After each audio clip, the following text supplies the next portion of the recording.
Boa noite a todos, sejam bem-vindos a mais nova live aqui do nosso CRA Piauí.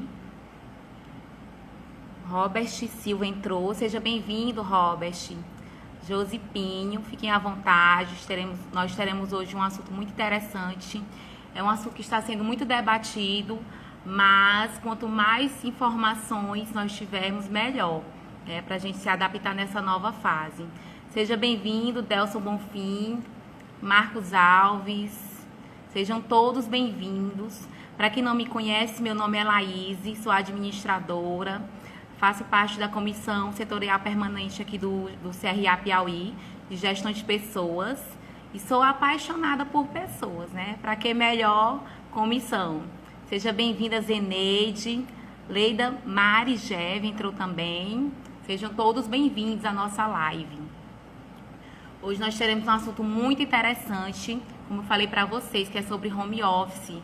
Iremos debater também sobre os impactos na gestão, né? Como os líderes estão lidando com esse novo momento e como está acontecendo em relação ao comportamento humano. Seja bem-vindo, Tiago Santos, Hermes Marinho, Josi Pinho, sejam todos bem-vindos.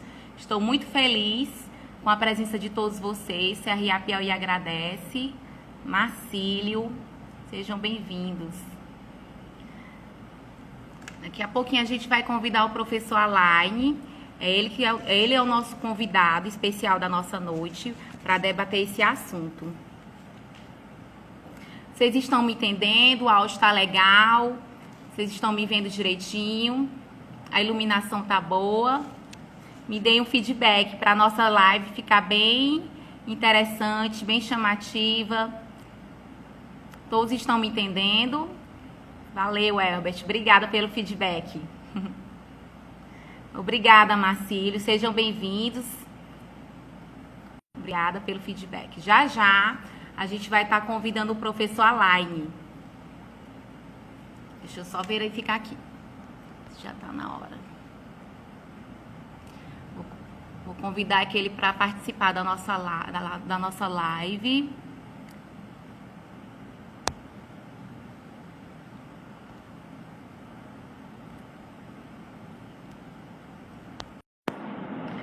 Já ele está entrando, pessoal. Sejam bem-vindos todos. Será uma noite muito proveitosa.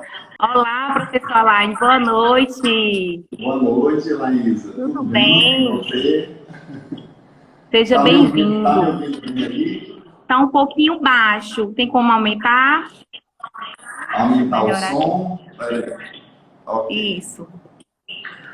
Pronto, eu aumentei o som. Ficou legal? Pronto. Agora? Tá bacana? Tá ótimo, tá ótimo. Que legal, que legal.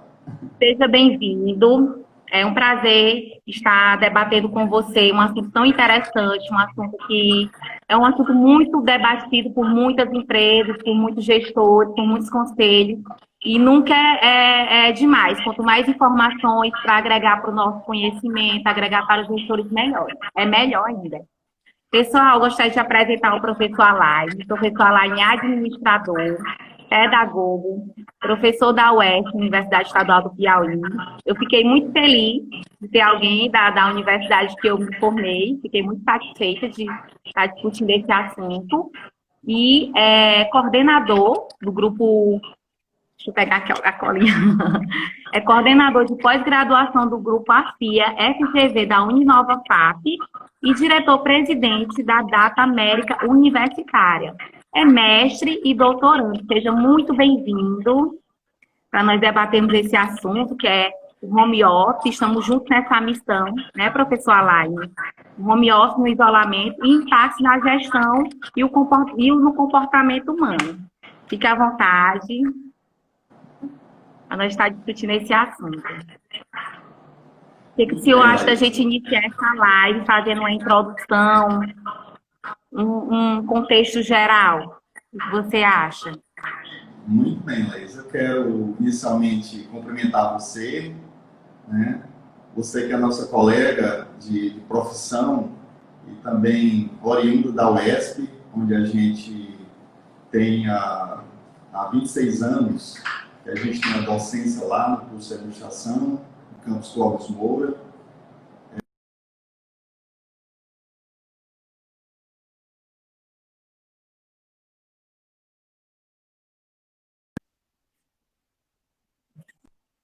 Será essa conexão? Pronto, aí me voltou um pouquinho. Voltou. Vamos fazer uma retrospectiva. Pronto, eu estava lhe cumprimentando, dizendo que eu estou muito feliz em ter você como colega administradora, oriunda da UESP. Né? A UESP tem produzido grandes profissionais e você é um exemplo disso, a gente fica muito feliz. Obrigada. A gente quer cumprimentar você, a gente quer cumprimentar também o nosso presidente, o Robert Barbosa, nosso diretor do conselho, também extensiva aos nossos atuais conselheiros, né, que são missionários de defender a nossa profissão. Mandar aqui um abraço especial para o nosso conselheiro decano, que ele não gosta que a gente diga isso, né, que ele não quer se sentir o mais experiente, que é o administrador Cristóvão Colombo.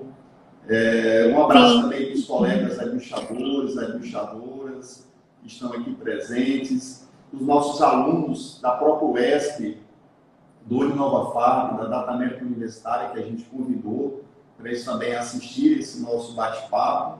E agradecer, Laísa, sobretudo, digamos assim, ao próprio Conselho por essa oportunidade da gente estar aqui construindo um pouquinho conhecimento, informações e debatendo os temas que são exatamente muito atuais nesse momento mundial, né, e nacional que o país, o nosso estado, a nossa cidade está passando. Então, para a gente, é um prazer muito grande. Tá certo? Que bom. Bom, você falou aí, para a gente contextualizar, não sei se eu já posso começar a contextualizar um pouco, mas, na verdade, a gente preparou uma abordagem, um roteiro que ele pudesse ter um começo, um meio e um fim, para a gente não se perder no conteúdo que a gente quer abordar para vocês. Esse começo, meio e fim, a gente pretende fazer uma rápida contextualização, falar também um pouco do referencial teórico que a gente se baseou, porque como eu estou na academia, eu tenho esse perfil de estar em sala de aula e estar no mercado, né? Então, há 26 anos nós estamos na UESP, mas eu já tenho uma carreira docência bastante longa e a gente sempre respeita muito a produção científica. É importante que a gente tenha algum referencial para a gente poder conversar. E depois, no meio, a gente vai falar um pouquinho do home office, um pouquinho do impacto na gestão, que é o nosso tema, o impacto no comportamento humano, e no final a gente vai fazer uma reflexão disso tudo, o que é que essa pandemia já fez a gente refletir, já fez a gente aprender, já fez a gente reaprender, né?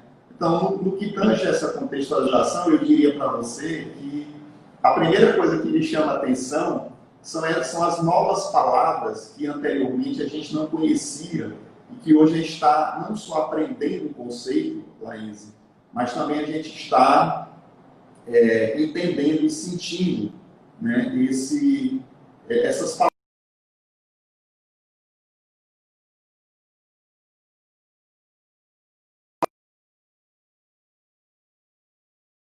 O próprio home office, né, são palavras novas que a gente está, que todo mundo está escutando, está aprendendo os conceitos e também está, eu diria, sentindo essas novas palavras no nosso vocabulário. Eu não sei se você escutou, né, as palavras que eu falei, né? A pandemia, quarentena, isolamento social, hospital de home office, são palavras novas que a gente está escutando, está não só aprendendo o conceito, mas vivenciando tudo isso, né?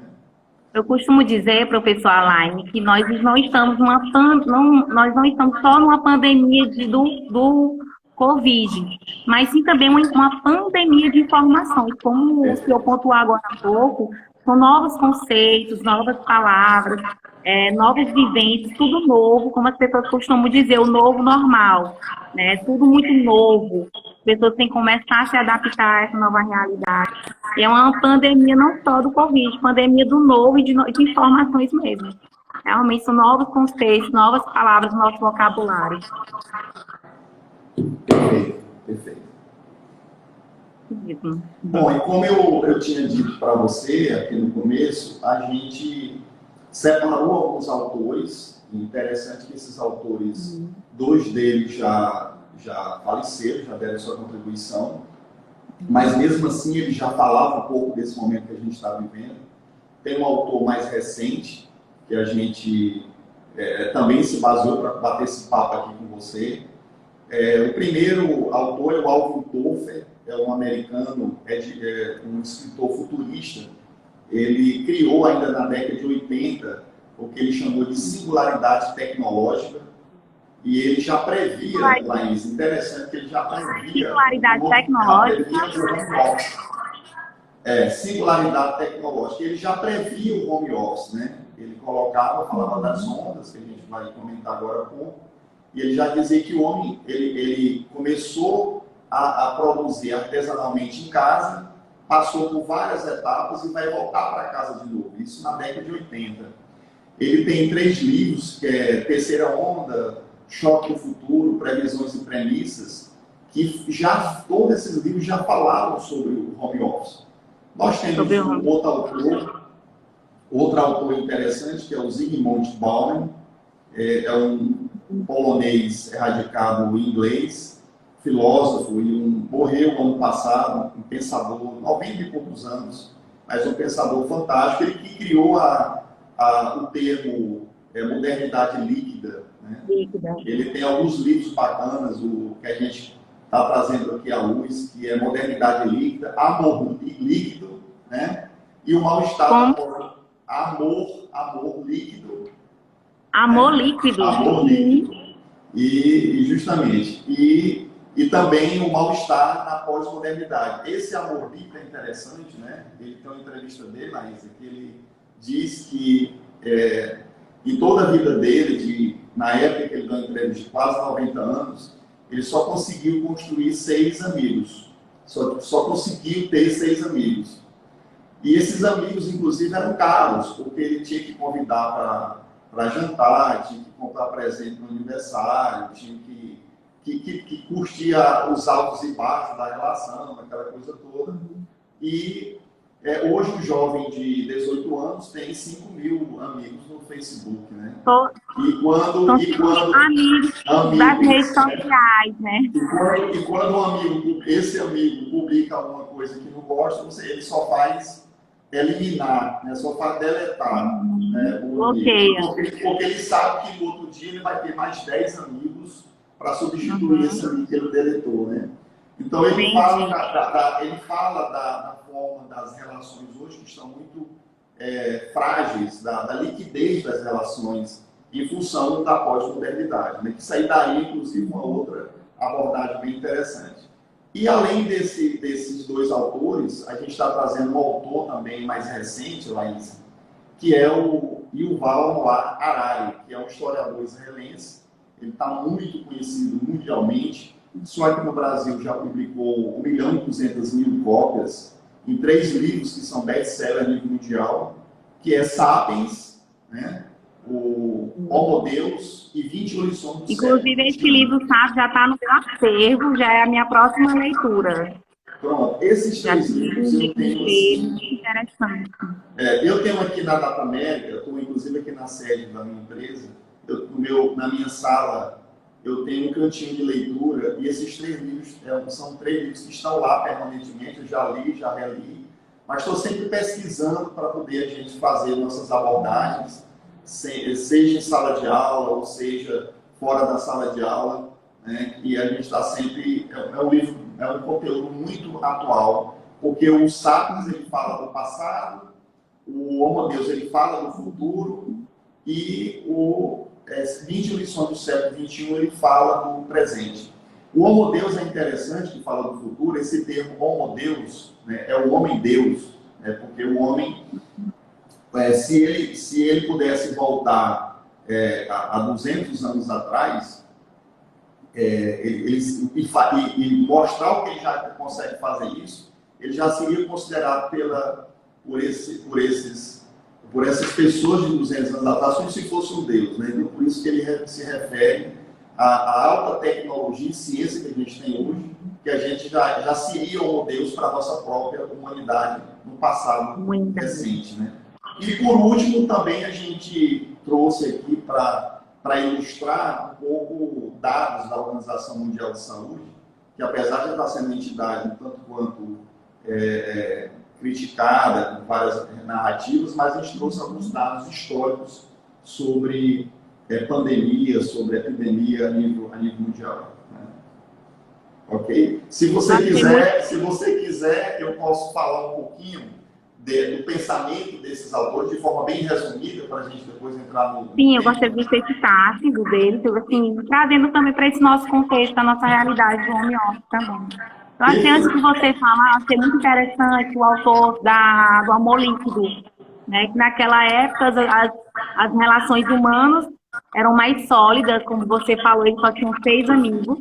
E trazendo para esse contexto atual, achei muito interessante fazer essa alusão, que as relações humanas são mais líquidas, né? E trazendo também para o contexto corporativo, da mesma forma, antes de solidificar, né, as ações, as modernidades, os novos nomes, né? Antes das pessoas se adaptarem, surgem novos nomes, novas ações.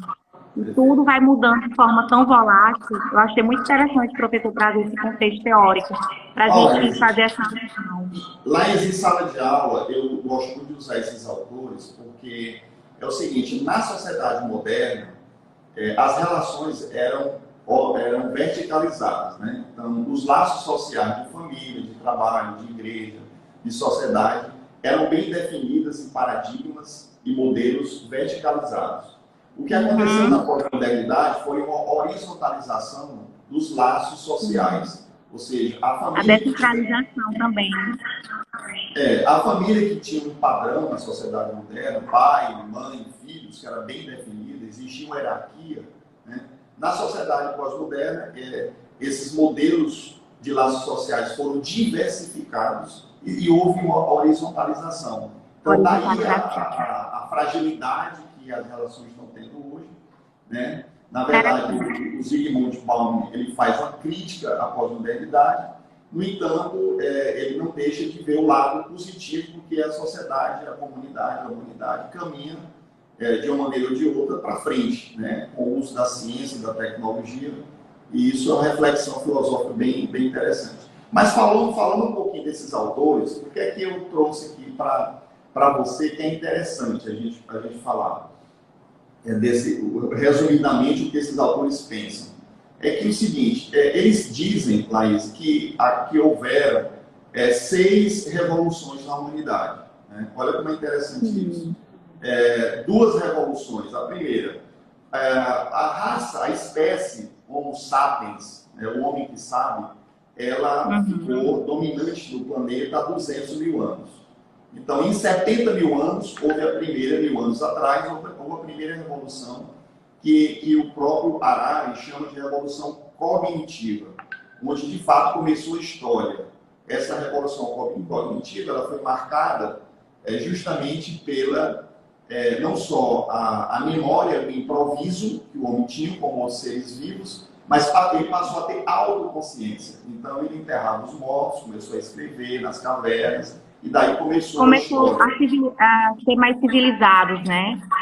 Exatamente. Depois nós tivemos a segunda onda, a segunda revolução, que foi a Revolução Agrícola, já foi há 12 mil anos atrás, onde se quebrou aí um paradigma, o homem deixou de ser nômade para ser sedentário, e criava as cidades, e aí o homem mudou completamente a sua forma de viver, né, através da revolução da agricultura. Depois desses 12 mil anos para cá, olha o que aconteceu. Passou-se muito tempo com essas 2 revoluções, de apenas 400 anos para cá, nós iniciamos o método científico. Olha como é interessante, né? A ciência, ela se iniciou o método científico, a forma de resolver os problemas, ou revelar a verdade, como agora a gente quer buscar a vacina através da ciência, começou de 400 anos para cá. Mas, Laís, somente de 100 a 130 anos para cá, houveram 4 revoluções que acelerou bem a ciência e a tecnologia. Que foi a revolução tecnológica no final do século XIX, início do século XX, as grandes invenções, descobertas, etc. Depois a revolução da informação, que já foi agora na década de 80, 1985, a massificação dos PCs, Personal Computing, os computadores nas suas residências. Depois, hoje, nós temos os notebooks que estão dominando. Depois nós tivemos a revolução do conhecimento em 1995, que justamente foi uma década que a internet foi massificada, 1995. Né? Eu estava aqui lembrando, assim, começar essa live com você, que eu olhando assim para a sua carinha, você tem idade de ser um dos meus filhos, né? Que eu tenho 5 filhos, o mais velho tem 32. Então, quando ele nasceu, pouco tempo depois, a internet... Pois eu tenho 32 anos. Olha aí, tá vendo? Mas eu não quero saber sua idade, eu não perguntei, eu falo de educação. Então, nós tivemos depois, hoje, a revolução da virtualidade, que é a interatividade, que essa revolução da virtualidade, da interatividade, olha como é interessante, o marco, a singularidade, foi em 2013 com o Big Data. E o que é o Big Data? É grande volume de dados, né? Big Data. O Big Data nada mais do que a cada 15 minutos a humanidade está produzindo conteúdo relevante de informação de conhecimento equivalente ao que existe no Congresso, na biblioteca do Congresso Nacional Americano, que é a maior biblioteca do mundo. A cada 15 minutos a gente está produzindo conteúdo na rede mundial de computadores. Então essa revolução, ela provoca uma interatividade, uma troca de informações muito rápida em todo o mundo. Mas para fechar o pensamento desses autores, a gente começar a falar do tempo, o Harari ele coloca que a humanidade sempre teve 3 problemas permanentes, que é a peste, que no caso as doenças, a guerra e no caso, a fome. Né? Esses 3 problemas pontuais que a humanidade sempre teve. Né? Repetindo aí, a peste, a fome e a guerra. Inclusive, lá no Homo Deus, ele coloca que a tendência é a guerra e a fome a gente superar, porque, inclusive, a fome, a gente já tem mais pessoas no mundo acima do peso do que abaixo do peso, ou seja, a gente tem tecnologia para ninguém passar mais fome. O que precisa é melhorar o modelo político e administrativo dos países e do mundo. E também as guerras estão controladas e pode ainda a gente superar a questão dos conflitos, a guerra armada, propriamente dita, mas ele diz que a peste é algo que, as doenças é algo que são contingenciais. Quer dizer, o que está acontecendo agora, infelizmente, a gente não tem controle disso, né?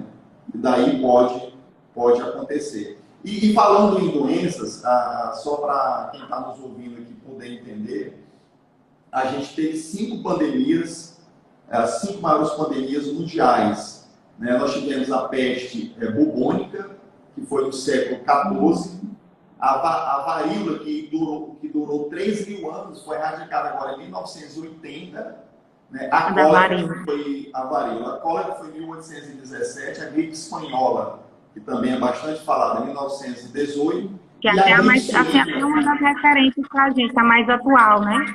Uma das mais atuais. Depois da gripe espanhola, foi as mais recentes que a gente já conhece.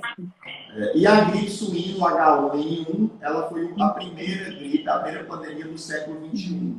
Né? A primeira. A segunda está sendo a Covid-19. A Covid. Então é isso. Essas são, assim, esse referencial que a gente trouxe, esse pensamento desses autores e tal, né? Professor Alaíse, eu achei muito interessante essa sua introdução, até para a gente fazer uma retrospectiva de como a sociedade se comportou durante essas pandemias. A gente sabe também que eu fiz uma leitura muito interessante já tem um tempo atrás, que até a medicina ela se revolucionou durante a peste negra, né? Tiveram que fazer algumas ações, eles entendiam que as pessoas estavam doentes, se eu não me engano, era por causa do cheiro. Até a revolução é geral, não só na medicina, mas todo o contexto social. É muito importante trazer esse embasamento teórico.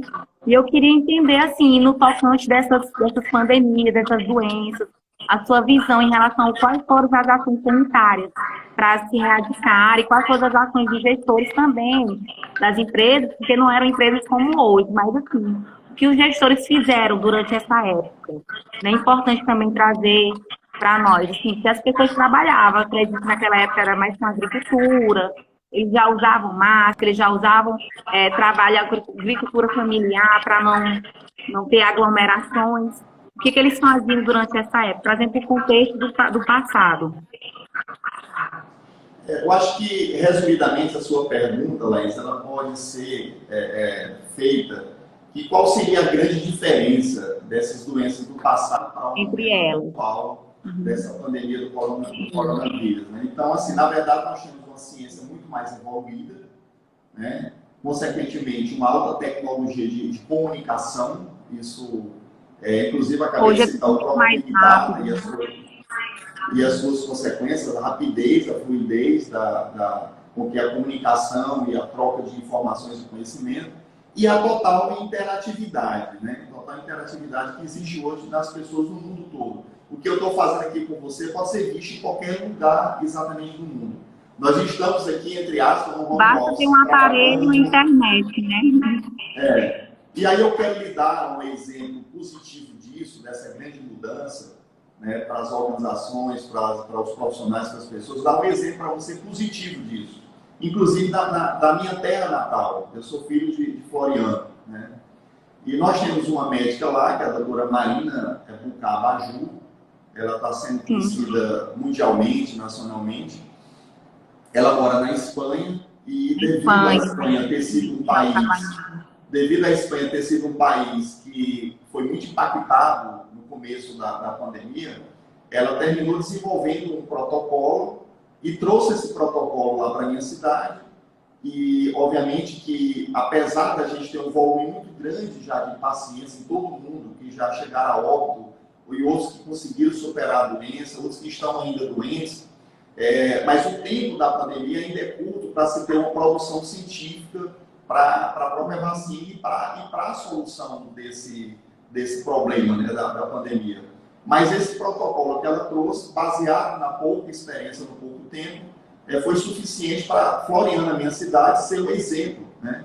Eu cheguei a ajudar, fazendo uma teleconferência com 40 municípios do Piauí, Ceará e Maranhão, e até de outros estados, com estados do Brasil, com prefeito, secretário de saúde, médicos, técnicos da área de saúde, gestores, justamente para compartilhar o protocolo dela com todo mundo. Isso foi lá no comecinho. Então, quer dizer, esse é um exemplo que as organizações, no caso dos hospitais, as clínicas, os profissionais, isso está fazendo toda a diferença no mundo que a gente está vivendo. E ultrapassa barreiras, ultrapassa continentes, né? Apesar dela ser piauiense, ela está lá na Espanha, ela trouxe para cá.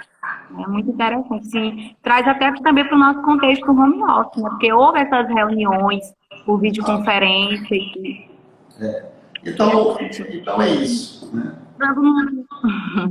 Entrando no tema do home office, professor, qual está sendo o papel dessa ferramenta, dessa grande ferramenta, essa novidade, para muitas pessoas nesse nosso momento atual de pandemia?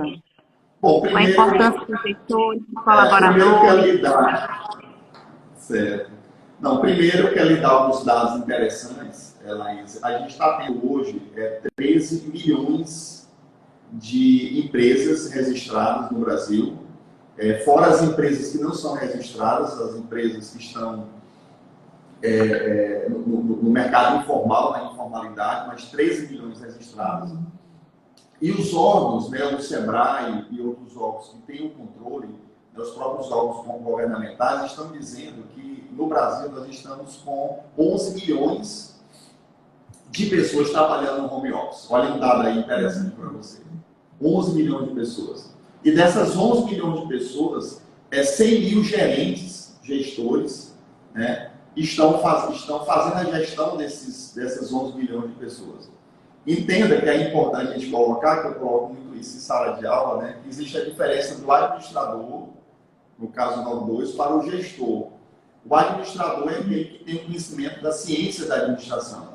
E o gestor é aquele que está à frente de uma organização, de uma empresa, mas não obrigatoriamente tem o conhecimento da ciência da administração. No caso, nós dois, eu sou administrador, você é administradora, e também podemos ser gestores. Né? Ou seja, todo administrador pode ser um gestor, mas nem todo gestor é um administrador.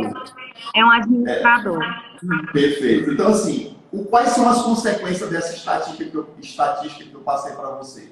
Primeiro, o que é que esses gerentes estavam fazendo, esses 100 mil gerentes estavam fazendo antes da pandemia, que não estavam colocando esse povo no home office? Né? Quer dizer, até porque a gente sabe que depois da pandemia, uma quantidade muito grande de trabalhadores, de profissionais, vão se manter no home office. Né?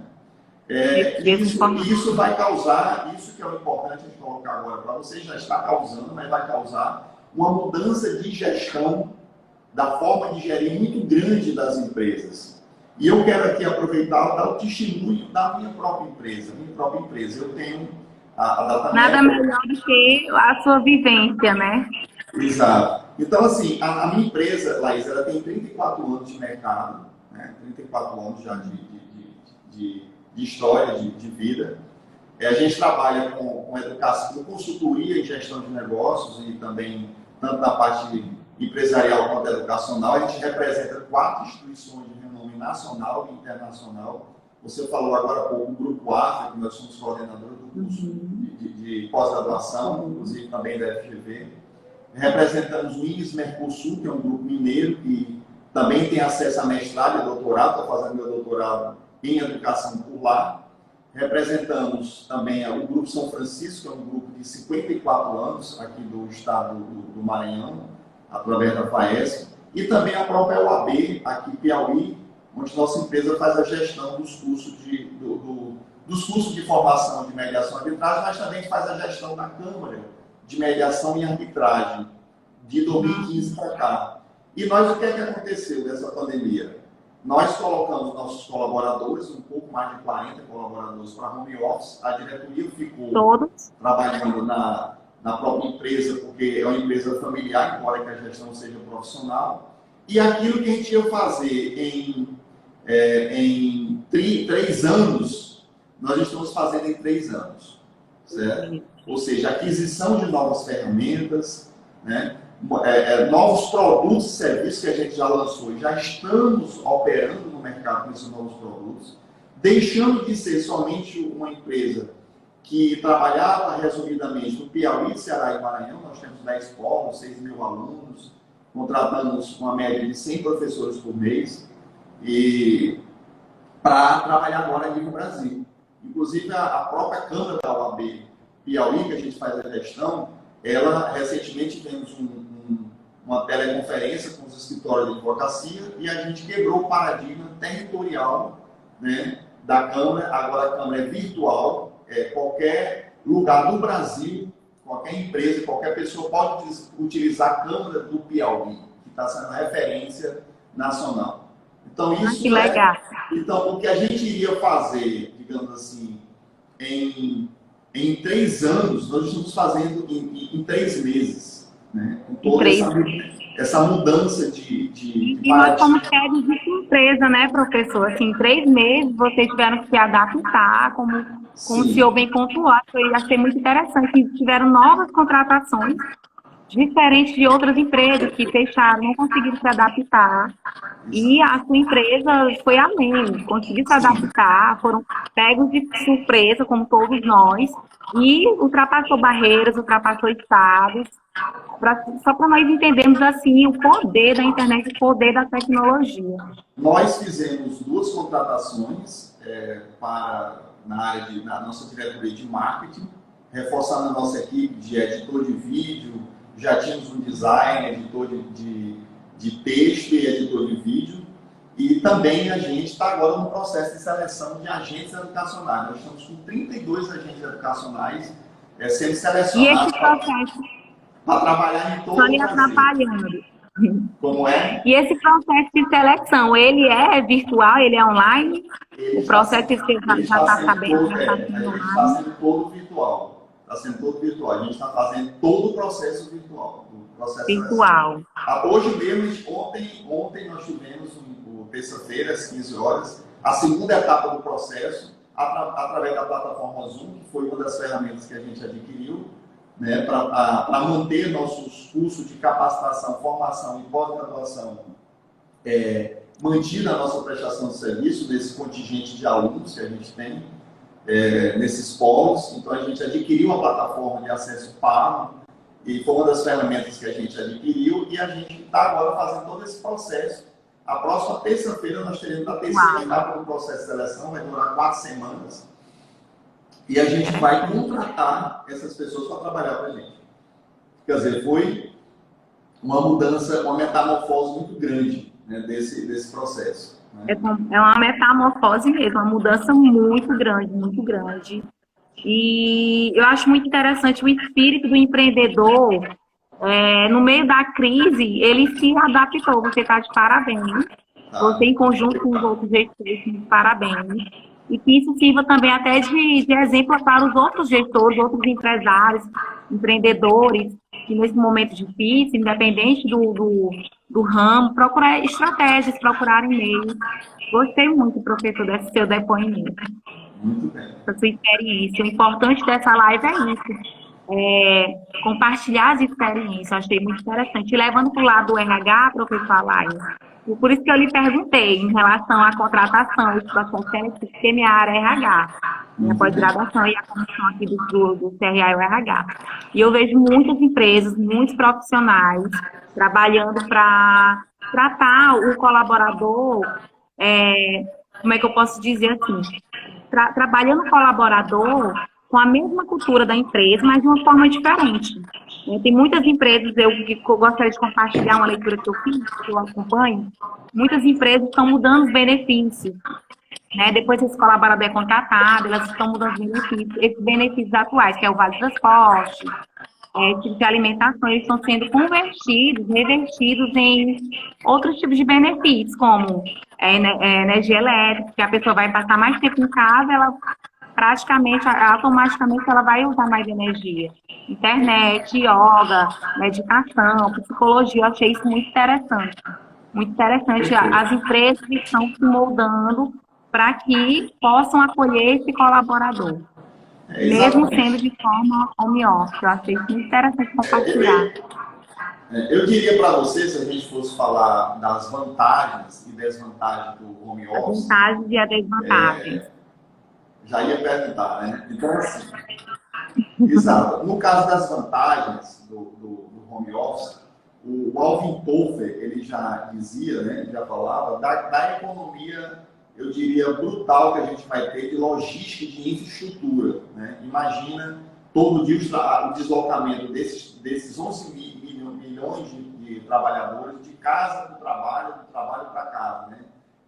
Combustível, roupa, manutenção desses carros, toda a logística. Né? Isso impacta, obviamente, outra vantagem, na fluidez da mobilidade urbana, né? Ou seja, a cidade, a gente está mais fácil de andar nas cidades com a própria pandemia provocada pela quarentena, pelo isolamento social, mas quando se permanecer um grande número de trabalhadores no home office, isso vai melhorar a fluidez da mobilidade urbana. E, sobretudo, as despesas também operacionais. As despesas operacionais das empresas que, no caso, a gente enxuga mais essas despesas operacionais. Agora, a desvantagem que eu quero colocar para você, né? Seria, primeiro, a dificuldade da supervisão desses trabalhadores. E aí eu quero dizer para você que o mercado já está oferecendo softwares, né, aplicativos, programas, para poder fazer a gestão desses trabalhadores em home office. E aí eu quero dar apesar de ser uma dificuldade da supervisão, mas no caso, por exemplo, da Data América, a gente já adquiriu essas ferramentas eu quero dizer para você com todas as letras que a nossa produtividade aumentou.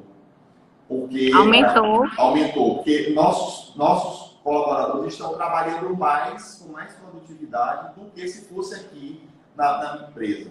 Outra preocupação também do home office é, no início, a brusca mudança do que nós, administradores, chamamos de cultura organizacional. Porque ele vai deixar de conviver, que aí você é do RH, você sabe disso, vai deixar de conviver no ambiente do trabalho e vai passar a conviver mais no ambiente familiar. Né? No ambiente familiar, serão novos conflitos, novas relações, né?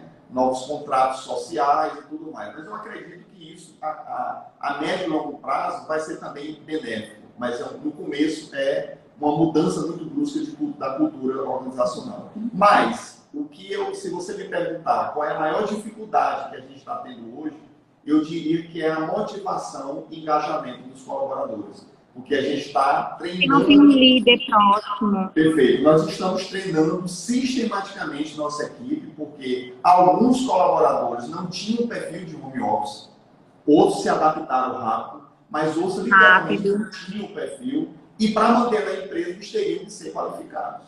Né? Teriam que ter essa qualificação para poder se manterem, né,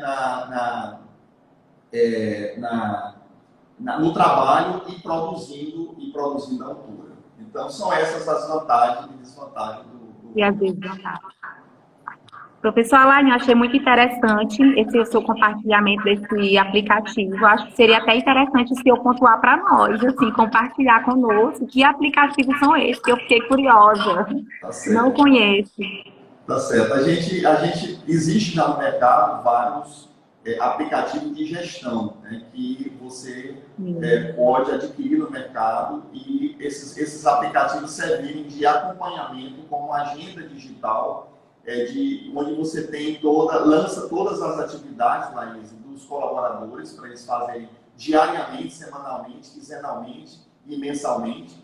E você vai acompanhando pelo aplicativo a produtividade que eles estão fazendo, deixando de fazer, coisa que se fosse presencial, você não teria tanto acesso às informações e de forma online, o que eles estavam produzindo e desenvolvendo. Então, esses aplicativos, eles já existiam, eles estão sendo turbinados, como, por exemplo, a própria plataforma Zoom, ela não era tão conhecida no mercado, né? O Google Meet não era conhecido no mercado, e hoje em dia a gente não tem mais essa desculpa, porque se eu quero fazer uma reunião amanhã, 8 horas da manhã com meus colaboradores, eu faço, emito o link da reunião, já mando para o grupo de WhatsApp, e amanhã eles estão a postos para fazer a reunião da onde eles estiverem, pelo celular, no computador, em casa, se eles estiverem saindo, alguma coisa assim. Então, a facilidade que a gente está tendo e o mercado está se profissionalizando nesses softwares, nesses aplicativos de gestão de controle do home office. Depois eu posso postar alguns links de empresas e quem sabe a gente disponibilizar no Instagram do CRA para que todos tenham mais conhecimento. É bom, importante compartilhar. Nós agradecemos. Em relação à questão comportamental, em relação da questão humana, nesse momento de pandemia, o que o senhor poderia nos abordar em relação a isso? Eu acho que você vai, como é da área da RH, você vai gostar muito, né, dessa minha resposta, porque está havendo aí 3 mega tendências mundiais acerca do comportamento, né, do consumidor, do ser humano, de um modo geral. Primeiro é o que está se chamando de o comportamento do novo consumidor, depois da pandemia e pós-pandemia. É a primeira mega tendência, o comportamento do novo consumidor. E o que seria esse novo consumidor, Laís? Seria um consumidor, ele seria mais reflexivo, ele seria mais crítico, ele seria mais enxuto, ele seria de buscar mais consumir o que seria necessário, o que seria não o supérfluo, né? Então ele vai daqui por diante, o novo consumidor, ele vai ter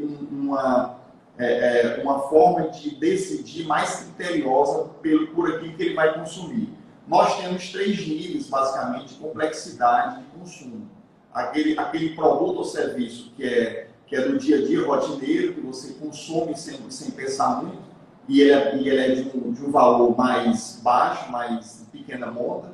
Você tem uma média complexidade, são produtos e serviços que são mais caros, são mais complexos, demoram mais tempo, e você tem um de alta complexidade, que são produtos e serviços que são muito caros ou que são caros e que você precisa refletir bastante para poder decidir aquela compra. Então, um exemplo prático disso é você comprar uma caneta, você comprar um celular e você comprar um carro ou uma casa, né?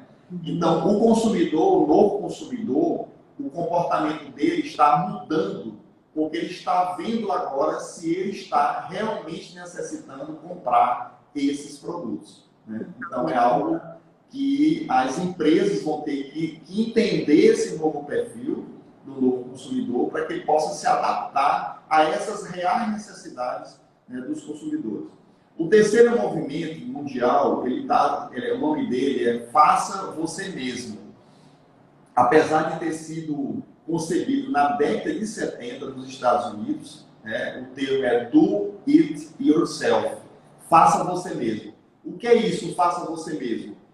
Por exemplo, o colaborador que ele foi demitido, ele resolveu ser um empreendedor.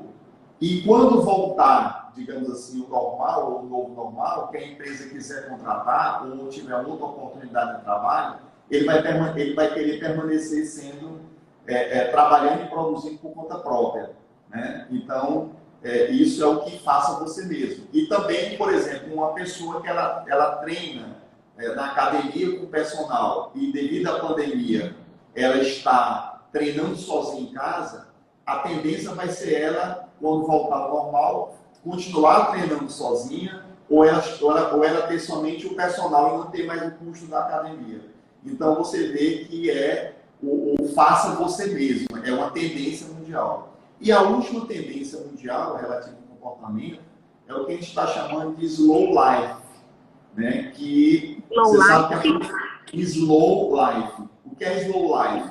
Você tem na cultura americana o que se chama de fast food, que é o alimento rápido.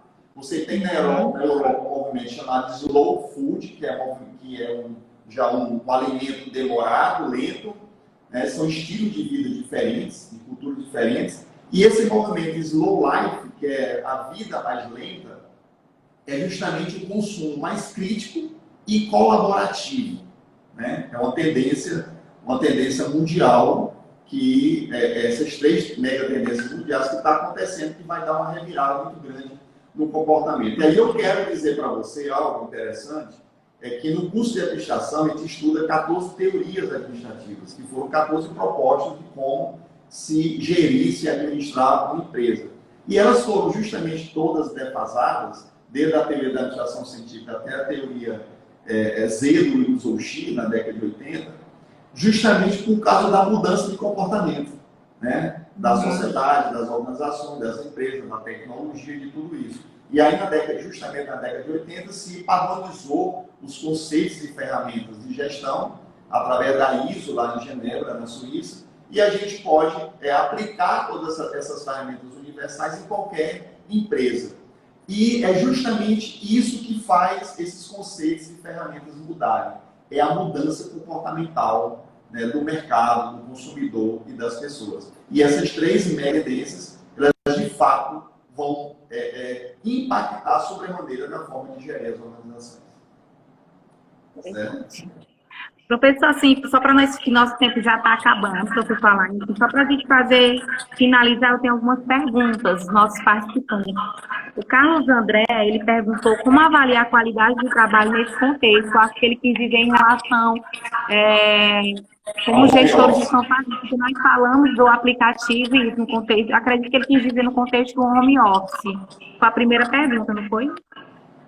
Eu acredito que ele quis falar sobre essa qualidade, porque a produtividade tem como ser avaliada, né? Nesses softwares, aplicativos, e a qualidade. É assim, Laísa, os clientes que eu tenho, além dos parceiros que a gente representa, das empresas que a gente tem colaboradores terceirizados que faz a gestão de parte das empresas, ou das empresas que a gente presta a gestão de negócios, a gente tem tido depoimentos muito positivos em relação à produtividade e à qualidade da produtividade. Um exemplo, por exemplo, é o escritório de advocacia, né? Antes, tinha esse mesmo formato presencial de toda a equipe de advogados irem para o escritório para poder produzir. Existia a divisão dos processos para cada um, de acordo com sua especialidade. Será que essa qualidade não quer dizer a qualidade de vida que esse colaborador está tendo agora? Também. Eles estão dando esse testemunho da produtividade maior dos escritórios, por exemplo, da advocacia, estou dando como exemplo pontual, e também da própria qualidade de vida, né? Porque você está tendo mais tempo para conviver com os filhos, com a família, etc. Né? Embora que você saiba ele está ficando mais em casa. Embora que isso causa conflito. Só para finalizar, falta quantos minutos? 5? Nós temos 4 minutinhos, vamos só fazer mais uma pergunta. O administrador Cristóvão, ele quer saber como foi a adaptação nesta pandemia para continuar no mercado de trabalho. Isso eu já nos relatou, né? Que teve que se readaptar, teve que fazer um investimento tecnológico. E o que essa pandemia lhe ensinou para a mudança radical de comportamento? Pronto. Eu até diria, como a gente tem pouco tempo, Laís, de falar para você, assim, finalizar, já que a gente propôs o começo, meio e fim, quais são, digamos assim, as reflexões e aquilo que a gente aprendeu e já reaprendeu com essa pandemia. Primeira coisa que a gente aprendeu e caiu a ficha, né, é que o que está ruim pode piorar. Né? O Brasil, ele vinha numa situação difícil economicamente, do ponto de vista fiscal, né, buscando uma reestruturação completa no país, e de repente essa pandemia ela piorou a nossa situação. A gente vai ter que levar um tempo aí, um delay, para que os governos, municipal, estadual e federal, possam reestruturar de novo, né, o país. A segunda coisa que eu diria, a segunda reflexão, é que nós já somos digitais, mas que o home office ele veio para ficar, né? A gente vai ser mais digital ainda. Isso é algo que a gente tem que aprender. A segunda coisa é que o melhor remédio para qualquer crise é a informação, o conhecimento e a educação. Isso é algo que a gente precisa. E eu, como professor, né, eu não poderia, administrador, não poderia deixar de falar sobre isso. A importância disso para a gente combater a crise, combater a pandemia, combater o momento que a gente está vivendo.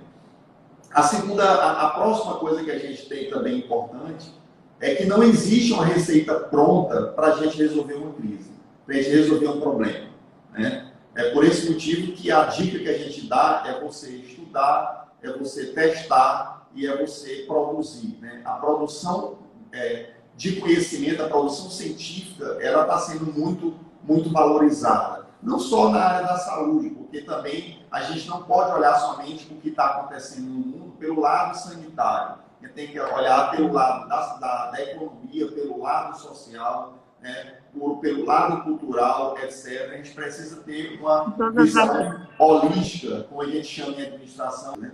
A outra dica é que a inovação e a tecnologia são sempre bem-vindas. Inovação e tecnologia são sempre bem-vindas. E isso é o que a gente está fazendo aqui, por exemplo, na Data América, é essa inovação usando novas tecnologias. E por último, para finalizar a minha reflexão, e talvez aqui a nossa live, né, pelo tempo, é que existe uma utopia que ela está muito real hoje. É que para a gente nos salvar de tudo isso, a gente precisa de solidariedade, a gente precisa de confiança e a gente precisa de cooperação. Essas três palavras, apesar de serem utópicas, mas elas nunca foram tão reais no momento que a gente está vivendo. Então, eu finalizo dizendo que a gente precisa de solidariedade, de confiança e de cooperação para a gente vencer o que a gente está passando. Professor Alain, eu agradeço a sua solidariedade, de estar compartilhando seu conhecimento, a sua cooperação, né? Assim, eu sou muito grata, estou muito feliz, eu acredito que todos os administradores que estão participando dessa live agregaram muito, tanto no embasamento teórico, foi muito importante você ter feito toda essa retrospectiva e trazer para essa nossa atualidade. Obrigada pela participação. Que nós tenhamos outros encontros, outras lives. Né? Tá ok, Laís. Eu que agradeço a você. Você é muito inteligente, é competente e a gente trocou aqui boas ideias, né, com todo mundo que está aqui. Agradecer mais uma vez o nosso presidente, o Robert Barbosa, que por sinal é um conterrâneo nosso de Floriano, que era aqui na nossa terra natal. Agradecer mais uma vez o Cristóvão Colombo, que está aí com o nosso decano prestigiando a gente, e a todos os conselheiros e colegas administradoras, nossos alunos e os demais interessados nesse tema que é tão atual e tão importante para todos nós, né? Um abraço bem grande para você, para todos. Um abraço, boa noite. Muito obrigado pela Até a próxima. Eu estarei sempre à disposição. Tá certo? Obrigada. O CRA agradece muito, como eu falei, a sua cooperação, de estar compartilhando a sua experiência, professor Alain. Muito obrigada, boa noite. Boa noite. Obrigado. Tá. Tchau, tchau. E aqui, né?